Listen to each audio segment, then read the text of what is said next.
पवन बाबू, आपको जन्मदिन की ढेर सारी शुभकामनाएं। और आपके जन्मदिन पे मैं मनोज तिवारी, आपका भैया, बहुत मनोयोग से आपको आशीर्वाद दे रहा हूं। हमें तुम पे गर्व है। एक छोटे से गांव से निकला हुआ पवन सिंह आज पूरी दुनिया में भोजपुरी संगीत का गौरव बना हुआ है। मेरी बहुत शुभकामनाएं तुम्हारे जन्मदिन पे। बहुत दिन से हमनी के भेंट नहीं के भइल। जब दिल्ली आवत तो मिली है। प्रभुनाथ जी आज दिल्ली आए रहा तो वह हमके याद दिला कि आज तो हर जन्मदिन बा।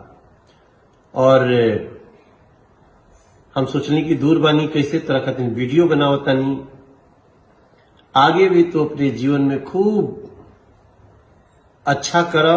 माई सरस्वती कृपा तोहरे पर बनल रहे।